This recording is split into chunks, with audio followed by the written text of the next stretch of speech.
নমস্কার, জয় শ্রীরাম, হর হর মহাদেব। যারা এতদিন ভাবছিলেন যে মুখ্যমন্ত্রীর গদিতে শপথ নেওয়া শুভেন্দু অধিকারী যে ভদ্রতাটা করছেন সেটা নেহাতি দুর্বলতা। শুভেন্দু অধিকারী কোনো কড়া অ্যাকশানে যেতে পারবেন না, শুভেন্দু অধিকারী কোনোদিন যোগী বাবা হতে পারবেন না, তারা কতখানি যে ভুল ভাবছিলেন। এবার শুভেন্দু অধিকারীর কোন রণমূর্তি দেখা যাবে সেটার জন্য তারা তৈরি হয়ে থাকুন। তবে তার আগে সকলকে জানাই শুভ পশ্চিমবঙ্গ দিবসের প্রীতি, শুভেচ্ছা, ভালোবাসা এবং প্রণাম। সত্যি কথা বলতে যে লড়াইটা এতদিন ধরে লড়েছি না, সেইটা এই দিনটা দেখার জন্যও ছিল। আমাদের স্বাধীনতার পর থেকে প্রথমে কংগ্রেস, তারপর বামেরা এবং সর্বশেষ তৃণমূল আমাদের অত্যন্ত সুকৌশলে ভুলিয়ে দেওয়ার বারবার প্রচেষ্টা করেছে যে ভারত কেশরী ডক্টর শ্যামাপ্রসাদ মুখোপাধ্যায় যদি না থাকতেন তাহলে আজকে বাঙালি হিন্দু বলে কোনো জাতির অস্তিত্ব থাকতো না। বারবার তার অবদানকে অস্বীকার করা হয়েছে এবং একটা ভুল ন্যারেটিভ, একটা আফিমের মতো নেশা সবাইকে চাপিয়ে দেওয়ার চেষ্টা করা হয়েছে। বোঝানোর চেষ্টা করা হয়েছে পশ্চিমবঙ্গে কোনোদিন হিন্দু গণহত্যা হয়নি, পশ্চিমবঙ্গের হিন্দু বাঙালি মায়েদের উপর, দিদিদের উপর কোনো নির্যাতন বলে কোনো বস্তুই নেই, সব আচ্ছা হ্যায়, সব চাঙ্গা হ্যায়। না, সেটা কোনো দিন ছিল না। বহু রক্তপাত, বহু আত্মবলিদান, বহু টর্চারের মধ্য দিয়ে আজকে আমরা সত্যিই ভুক্ত হতে পেরেছিলাম। অথচ মমতা বন্দ্যোপাধ্যায়ের মতো একটা প্রচণ্ড রকমের হিন্দু বিরোধী মহিলা, মমতা বন্দ্যোপাধ্যায়ের মতো একটা প্রচণ্ড রকমের রাজনৈতিক স্বার্থন্বেষী মহিলা বারবার এই জায়গাটা ভুলিয়ে দেওয়ার চেষ্টা করেছেন। গত কয়েক বছর ধরে ঢাকঢোল পিটিয়ে পয়লা বৈশাখকে, যার কোনো রকম ইতিহাসে কোনো জায়গা নেই, সেই জায়গাটাকে পশ্চিমবঙ্গ দিবস হিসেবে চালানোর চেষ্টা করা হয়েছে। কিন্তু আমাদের প্রত্যাশা ছিল নতুন সরকারের কাছে যে 20শে জুন একটা ঐতিহাসিক দিন, যে দিনটা ধীরে ধীরে ধীরে ধীরে ডক্টর শ্যামাপ্রসাদ মুখোপাধ্যায় যদি তৈরি করতে না পারতেন, আমরা আজকে প্রথমে পূর্ব পাকিস্তানের অঙ্গ হতাম এবং তারপর অধুনা বাংলাদেশের অঙ্গ হতাম, আমরা ভারতবর্ষের অঙ্গ থাকতাম না। এবং সেখানে হিন্দুদের উপর মুসলিমদের যে নিদারুণ অত্যাচার, তার ফলে হয়তো আমরা হিন্দুই থাকতাম না, হয়তো আমরা বেঁচেই থাকতাম না। ধন্যবাদ পশ্চিমবঙ্গ রাজ্য সরকারকে, ধন্যবাদ ডাবল ইঞ্জিনের সরকারকে, ধন্যবাদ দেশের প্রধানমন্ত্রী নরেন্দ্র মোদীকে এই ঐতিহাসিক প্রেক্ষাপটটা বাঙালির জীবনে ফিরিয়ে আনার জন্য। এবং তার থেকেও অত্যন্ত গুরুত্বপূর্ণ, আগামী দিনে এই যে হিন্দু হত্যা, হিন্দু গণহত্যা, হিন্দুদের উপর অত্যাচারের যে ইতিহাস, যে ভুলিয়ে দেওয়ার একটা নোংরা রাজনীতি হয়েছে, সেইটাকে থামিয়ে সত্যিকারের ইতিহাসটা মানুষের সামনে নিয়ে আসার চেষ্টা করতে। শুভেন্দুবাবুর কথা অবশ্যই বলবো। আজকে আপনারা জানেন যে তারকেশ্বর, যেখানে হিন্দু মহাসভার সেই ঐতিহাসিক সম্মেলন হয়েছিল 3 দিনের, এবং যেখান থেকেই এই জায়গাটা স্থির হয়েছিল যে না, শুধুমাত্র ভারতবর্ষকে ভাগ করলে হবে না, তোমরা যদি ভারতবর্ষকে ভাগ করো ধর্মের ভিত্তিতে, তাহলে আমরা পাকিস্তানকেও ভাগ করতে পারি। এবং সেটা একজন বাঙালি ডক্টর শ্যামাপ্রসাদ মুখোপাধ্যায় একদম সামনে থেকে নেতৃত্ব দিয়েছিলেন যে তারকেশ্বরে। সেখানে আজকে ঐতিহাসিক একটি প্রোগ্রাম হলো, দেখছিলাম অবশ্যই সেই প্রোগ্রামটি। মাননীয় প্রধানমন্ত্রী এসেছিলেন, মাননীয় রাজ্যপাল ছিলেন, মাননীয় মুখ্যমন্ত্রী ছিলেন।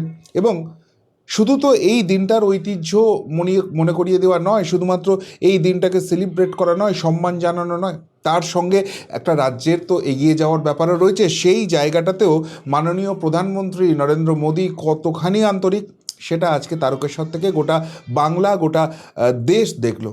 সেখানে 300 শয্যার হাসপাতাল থেকে শুরু করে ফসল বীমা যোজনা, বাংলার জন্য 2 হাত ভরে, ডালি ভরে উপহার দিলেন মাননীয় প্রধানমন্ত্রী।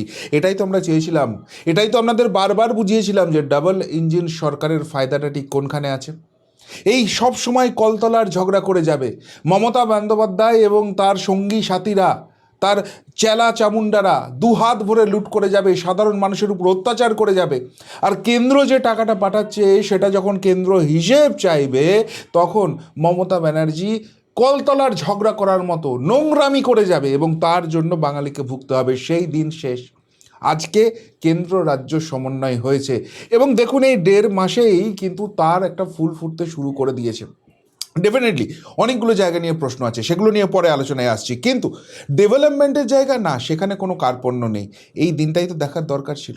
আর তার থেকেও আমার যেটা আজকে অত্যন্ত গুরুত্বপূর্ণ লেগেছে, আজকে 20শে জুন বলে এই জায়গাটা আমি বিশেষভাবে বলবো, যারা বিজেপির এই রাজ্য সরকারের মন্ত্রিসভায় অত্যন্ত গুরুত্বপূর্ণ জায়গায় আছেন, তারা একদিকে ডক্টর শ্যামাপ্রসাদ মুখোপাধ্যায়ের যে অবদান রয়েছে এবং যে গুলিয়ে দেওয়া ইতিহাস রয়েছে সেই জায়গার পরিবর্তনের কথা ডেফিনেটলি ভাবছেন, এবং আগামী দিনে আবারও যেন এরকম কোনো পরিস্থিতি না তৈরি হয়। আমাদের ইতিহাসকে না জানলে তো সেটা সম্ভব নয়। সুতরাং সেই জায়গাটা নিয়ে কিন্তু তারা সওয়াল করছেন। মাননীয় তাপস রায়, রাজ্যের মন্ত্রী, তিনি কিন্তু এই জায়গাটা নিয়ে কথা বলেছেন। এবং শুধুমাত্র তাপস রায় নয়, যিনি এই কাজটা খুব ভালোভাবে করতে পারেন, রাজ্যের উচ্চশিক্ষামন্ত্রী জগন্নাথ চট্টোপাধ্যায়, তিনিও কিন্তু পরিষ্কারভাবে সেই বার্তাই দিচ্ছেন। ইতিহাসের শাক দিয়ে মাছ ঢাকা নয় নিদান মন্ত্রীর, অর্থাৎ যেটা সঠিক ইতিহাস। দেখুন, ইতিহাস ঘাঁটলে সবসময় ভালো লাগে না। এই যে দ্য গ্রেট ক্যালকাটা কিলিং বলে যেটাকে বলা হয়, যেটাকে বারবার বালিচাপা দিয়ে রেখে দেওয়ার চেষ্টা করা হয়। আচ্ছা, শয়ে শয়ে, হাজারে হাজারে, লাখে লাখে হিন্দুর উপর অত্যাচার করা হচ্ছে, তাদের লাশ রাস্তার দুধারে বিছিয়ে দেওয়া হচ্ছে, হিন্দু মহিলাদের উপর গণধর্ষণ ঘটছে। এর মধ্যে কোন গ্রেটনেসটা আছে বলুন তো? ওই যে নোয়াখালী যে দাঙ্গা হয়েছিল, সেই নোয়াখালী দাঙ্গাতে বাইরে থেকে দরজা বন্ধ করে দিয়ে হিন্দুরা যখন পুজো করছে তখন সেখানে আগুন জ্বালিয়ে জ্যান্ত মানুষগুলোকে পুড়িয়ে দেওয়া হয়েছিল। এর মধ্যে কোন গ্রেটনেস ছিল বলুন তো? বা ধরুন যোগেন মণ্ডলের ইতিহাস, যে যোগেন মণ্ডল নিজের স্বার্থে নমশূদ্রদের ব্যবহার করে ভুল বুঝিয়ে নমশূদ্র মুসলিম ভাই ভাই আওয়াজ তুলেছিল, এবং তারপর সেখানে উচ্চবর্ণের হিন্দুদের উপর নিদারুণ অত্যাচার চলেছিল, যান বাঁচাতে পালাতে হয়েছিল, যারা পালাতে পারেনি তাদের উপর ভয়ঙ্কর কাণ্ড হয়েছিল। তারপর এই যোগেন মণ্ডল, যার কারণে এই নমশূদ্ররা সেদিনকে বিশ্বাস করেছিল এবং ভারতবর্ষের অন্তর্ভুক্ত হয়নি, সেই মায়েদের, সেই দিদিদের মাঠের মাঝখানে টেনে নিয়ে গিয়ে একটা বিশাল মাঠে গণধর্ষণ শুরু হয়েছিল। এর মধ্যে কোন গ্রেটনেস আছে বলুন তো? আজকে যারা শাক দিয়ে সত্যিই মাছ ঢাকতে চায়, সব আচ্ছা হয়, সব চাঙ্গা হয়, না, কোনো দিন ছিল না।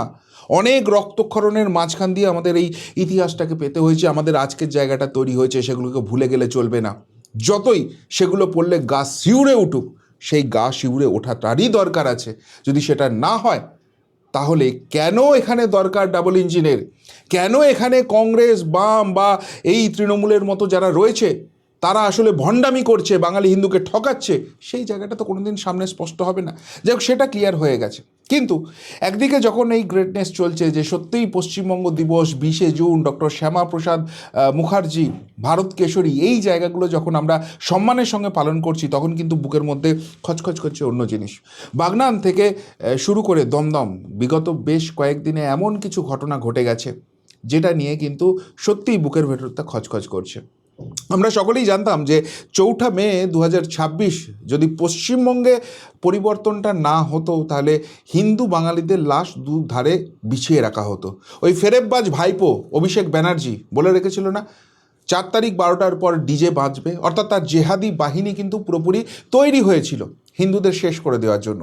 একটার পর একটা হোটেল বুক করা ছিল যেখানে হিন্দু মহিলাদের তুলে নিয়ে গিয়ে গণধর্ষণ করা হবে এবং শাস্তি দেওয়া হবে। কেন তৃণমূলের বিরুদ্ধে তারা কথা বলছিল, কেন পরিবর্তনের চেষ্টা করছিল, সব কিছু পরিকল্পনা রেডি করা ছিল। কিন্তু এই সব জানার পরও রাজধর্ম পালনের কারণে পরিষ্কারভাবে বলে দেওয়া হয়েছিল যে আমরা পশ্চিমবঙ্গের নির্বাচনোত্তর যে হিংসার ছবি দেখি, ভারতীয় জনতা পার্টি ঠিক করেছিল যে পশ্চিমবঙ্গ থেকে সেই ছবিটাকে পুরোপুরি মুছে ফেলতে হবে। যে যার মতো রাজনীতি করবে, যে যার মতো মতামত দেবে, যে যার মতো ভোট দেবে, কেউ হারবে, কেউ জিতবে, যে মানুষের কাছে ভালো করে বোঝাতে পারবে সে জিতবে, যারই জয় হোক যারই পরাজয় হোক সকলে সেটা মেনে নেবে। এই রাজনীতি পশ্চিমবঙ্গে ফিরিয়ে আনতে হবে, কেননা এটাই ভারতবর্ষের অন্যান্য জায়গায় চলে। কিন্তু চোর না শোনে সাধুরও কাহিনী। এই তৃণমূল, এই এদের জেহাদি বাহিনী, এরা কি দেখছে? এরা দেখছে যে বাহ, বেশ ভালো তো, আমরা জিতলে এদেরকে মেরে ফাটিয়ে দিতাম, অথচ আমাদের তো উপর তো সেরকম কিছু হচ্ছে না। তার মানে বোধহয় এদের দম নেই, তার মানে বোধহয় এরা সব ভীরু কাপুরুষ, তার মানে এরা মারামারিটা জানে না। তাই প্রথমে কদিন একটু ভয়ে গুটিয়ে থাকলো, এবার আস্তে আস্তে খোলস ছাড়তে শুরু করেছে। এবং সবথেকে যে ভয়াবহ কাণ্ডটা আমরা দেখলাম সেটা হয়ে গেল হাওড়ার বাগনানে। হাওড়ার বাগনানে আমরা দেখলাম যে বিধায়ক, তৃণমূলের যে বিধায়ক, তার ঘনিষ্ঠ যারা রয়েছে, একটা জেহাদি, তারা একজন বিজেপি কর্মীকে তাকে মেরে ফেললো। এবং মেরে ফেলে কতখানি দুঃসাহস, তার বাড়িতে ফোন করে বলছে যা মেরে দিয়েছি, লাশটা নিয়ে যা। অর্থাৎ এরা ভেবেছিল যে বিজেপির দ্বারা কিছু হবে না, বিজেপি কর্মী সমর্থক বা এই যে হিন্দু সনাতনীরা যারা নিজ ধর্মে আস্থা আর পরে ধর্মের সহিষ্ণুতা দেখায়, তারা কাপুরুষ ভীরুর দল। সুতরাং সেই জায়গা থেকে এদের রক্তের কোনো দাম নেই, এদের প্রাণের কোনো দাম নেই, এইভাবেই মেরে দেওয়া যেতে পারে। এবং সেইটা শুরুয়াত ছিল, তারপরে কিন্তু সকলে ফুঁসতে শুরু করেছিল। এবং এর বিরুদ্ধে যে প্রতিবাদ প্রতিরোধের দরকার আছে, পাল্টা একটা দেওয়ার দরকার আছে, এটা ম্যাক্সিমাম লোকই কিন্তু বলতে শুরু করেছে যে আর এইভাবে বসে থাকলে চলবে না। এবং সেই জায়গাটা তারপর রাজ্য সরকার খুব ম্যাচিওরলি হ্যান্ডেল করেছে, আসছি সেই প্রসঙ্গে একটু পরে। কিন্তু যখনই এরা দেখলো যে পাল্টা কিছু হলো না এটার পরিপ্রেক্ষিতে সেইভাবে, কালকে কলকাতা এয়ারপোর্টে কী জিনিস হলো, কালকে আমরা কলকাতা এয়ারপোর্টে দেখলাম ওই ফেরেববাজ ভাইপো অভিষেক ব্যানার্জি, সে নাকি এখনও দিল্লি যাতায়াত করে চার্টার্ড ফ্লাইটে। তো এই অভিষেক ব্যানার্জি সোনারপুরে এসে কী নাটকটা করেছিল, একটা সমাজ বিরোধীকে তার নেশার জন্য মৃত্যু হয়েছে সেটাকে পোস্ট পোল ভায়োলেন্সে জড়িয়ে দিয়ে কিভাবে শান্ত সোনারপুরকে উত্তপ্ত করার চেষ্টা করেছিল সকলে দেখেছে। কিন্তু মানুষ বুঝে গেছে যে এই যে বদমাইশিটা করেছে না, এবার একে সঠিকভাবে দেওয়ার জায়গাটা এসেছে। ডিম ট্রিটমেন্ট তৃণমূলীদের দেখলেই যেটা হচ্ছে সেটা এর বিরুদ্ধেও শুরু করার দরকার আছে। যদিও আমি ব্যক্তিগতভাবে এই ডিম ট্রিটমেন্টের প্রবল বিরোধী, কারণ আমি বিশ্বাস করি ডিম হচ্ছে একটা খাবার জিনিস, তার মধ্যে প্রচুর পুষ্টিগুণ আছে, এবং যে কোনো খাবার জিনিসকে আমরা লক্ষ্মীর সঙ্গে তুলনা করি। লক্ষ্মী অর্থাৎ আমাদের আরাধ্য দেবতা, এবং তার থেকেও বড় কথা লক্ষ্মী মানে সব কিছু ভালো। যাদের গায়ে নিক্ষেপ করছেন তাদের সঙ্গে ভালোর কোনো সম্পর্ক আছে?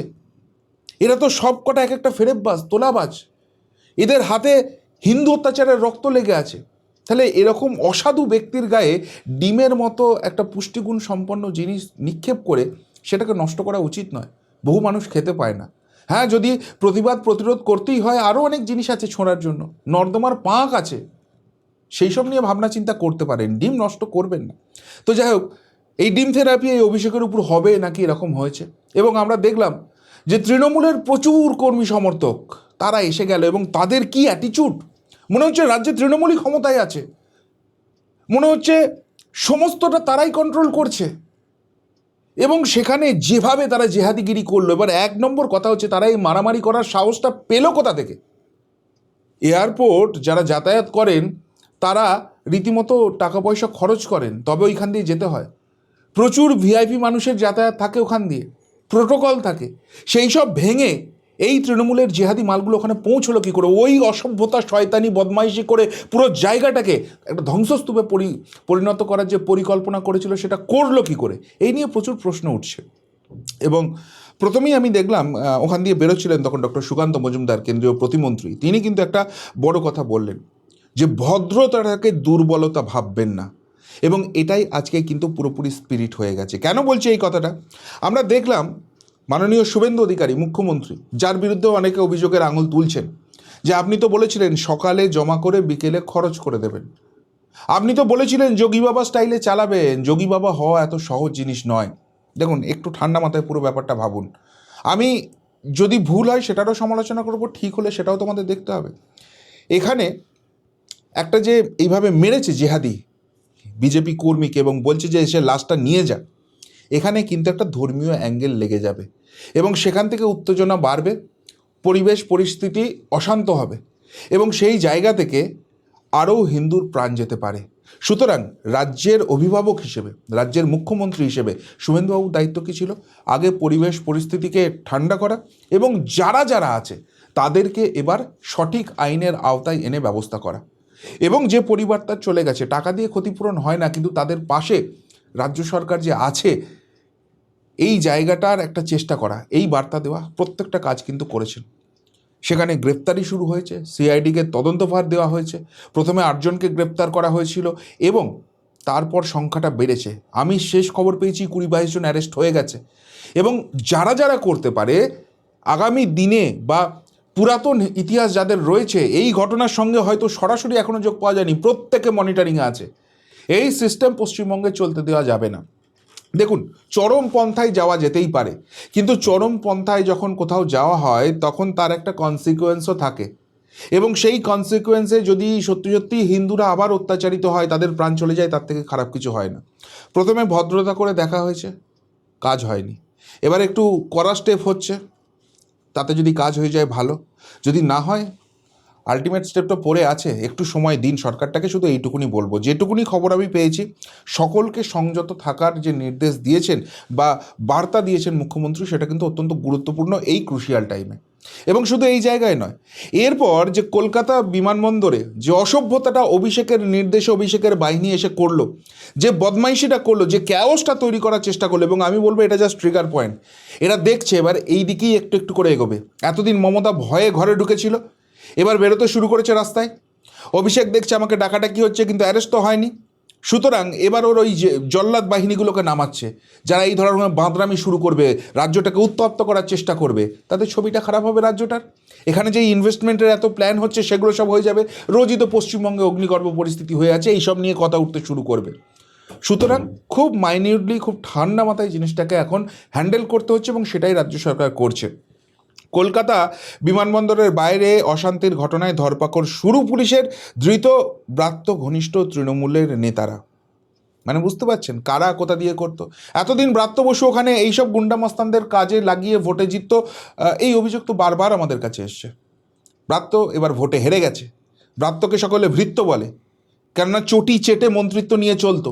ব্রাত্যর নাটকের দলের নামে কি কি কেলেঙ্কারি আছে, অনেক কিছু আসছে, সব সামনের দিনে আসবে। কিন্তু তারপরেও অভিষেকের নির্দেশে এই বদমাইশি, এই শয়তানি করার চেষ্টা যাচ্ছে না।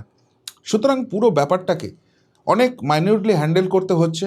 এবং একটা কথাই বলি, রাজ্য সরকার কিন্তু ক্রমশ করা হচ্ছে। সরকারটার বয়স খুব অল্প, অনেক কিছু এখনও ভেতরে সিস্টেমে গণ্ডগোল আছে। ভেতরের থেকে মমতার নির্দেশে, অভিষেকের নির্দেশে এখনও অনেক স্যাবোটেজ করার মাল বসে আছে, সব আইডেন্টিফাই হচ্ছে। একসঙ্গে হুড়মুড়িয়ে সবটা সম্ভব নয়, কিছুটা সময় দিতে হবে। এটা বিভিন্ন জায়গা থেকেই বার্তা আসছে, এবং সেই ছবিটা কিন্তু স্পষ্ট হয়ে যাচ্ছে। অর্থাৎ অর্থাৎ এত সহজে ছাড়া হবে না। যেমন ধরুন, এই যে পুষ্পা, জাহাঙ্গীর খান, অভিষেক ব্যানার্জির ডান হাত, তাকে তো তুলে নেওয়া হয়েছে, কিন্তু তারপরও তার বউ একটা জিহাদি গোষ্ঠীকে নিয়ে পুরো এসে কিভাবে থানা ঘেরাও করার চেষ্টা করেছিল। এবার আপনারা চিন্তা করুন, যে জাহাঙ্গীর ভয়ে ল্যাজ গুটিয়ে ফলতার ইলেকশন থেকে পালিয়ে যাচ্ছে, জানে পাবলিক ছিঁড়ে দেবে, যে জাহাঙ্গীর ভয়ে দেশ ছেড়ে পালানোর চেষ্টা করছিল, পানিডাঙ্গি থেকে যাকে অ্যারেস্ট করা হয়েছে, তার বউ কী এমন হুব্বালোক হয়ে গেল যে সে এত লোক গ্যাদারিং করলো, এবং তারপর ওই জায়গাটায় ওই রকম পুলিশকে ঘিরে ফেলে একটা অশান্তি পাকানোর চেষ্টা করলো, পুলিশের প্রাণ নেওয়ার চেষ্টা করলো। তার মানে একটা বিশাল পরিমাণ জিহাদি বাহিনী, যেটা মমতা এবং অভিষেকের নির্দেশে, যেহেতু আমাদের বর্ডারে কোনো রকম ফেন্সিং করা যায়নি, এতদিন ধরে আছে, স্লিপার সেল হয়েছিল, তাদেরকে অ্যাক্টিভেট করা হয়েছে। এবার আজকে আপনার মনে ক্ষোভ এলো, আমার মনে ক্ষোভ এলো, আমরা একটু চিৎকার চেঁচামেচি করলাম, একটু হয়তো গিয়ে ধাক্কাধাক্কি হলো, এর বেশি আমাদের করার ক্ষমতা আছে? কিন্তু মাথায় রাখতে হবে, এই যে জেহাদি বাহিনীগুলো আছে, তারা কিন্তু ট্রেন্ড, এবং এরা অনেক বড় নাশকতা করার ক্ষমতা রাখে। সুতরাং সরকারের একটা অবশ্যই দায়িত্বের মধ্যে আসছে, যেটা আমি বারবার বলে আসছি। যেরকম কাশ্মীরে প্রত্যেকটা বাড়িতে দরজা নক করে করে খুঁজে বার করা হয়েছে কারা ছিল ভারত বিরোধী শক্তি, সেরকম পশ্চিমবঙ্গেও করার সময় এসেছে। কিন্তু সেটা করার আগে কোনো ড্রাস্টিক স্টেপ নিলে সেখানে কিন্তু ক্ষতিটা হিন্দুদেরই বেশি হবে, ক্ষতিটা এই বিজেপি কর্মীদেরই বেশি হবে, প্রাণটা চলে যাবে। সুতরাং রাজ্য সরকারকে অনেক থেমে ভাবনা চিন্তা করে জায়গাটা নিতে হচ্ছে। কিন্তু একটাই বার্তা বিভিন্ন সূত্র থেকে আমি নেওয়ার চেষ্টা করেছি, সেখান থেকে আসছে, সবকা হিসাব হোগা। শুভেন্দু অধিকারী মাননীয় মুখ্যমন্ত্রী যে কথা বলেছিলেন, যে সবকা সাথ সবকা বিকাশ লেকিন সবকা হিসাব ভি হোগা, ও সবকা হিসাব কা টাইম আবি আ গয়া। আগামী কয়েকদিনের মধ্যেই অনেক কিছু চিত্র পরিষ্কার হয়ে যাবে। কিন্তু যারা ভাবছিল যে মাননীয় মুখ্যমন্ত্রী শুভেন্দু অধিকারী ভদ্রতা দেখাচ্ছেন, সেটা তার দুর্বলতা, তারা যে কতখানি ভুল করেছেন, সেটা কয়েকদিনের মধ্যেই স্পষ্ট হয়ে যাবে। কি বলবেন রাজ্যের এই সামগ্রিক চিত্র নিয়ে? যদি কিছু বলার থেকে অবশ্যই কমেন্ট বক্সে কমেন্ট করে জানাবেন। এখনকার মতো এখানেই শেষ করলাম, ফেরত আসছি নতুন প্রতিবেদন নিয়ে খুব তাড়াতাড়ি। ভালো থাকবেন, সাথে থাকবেন, পাশে থাকবেন। নমস্কার।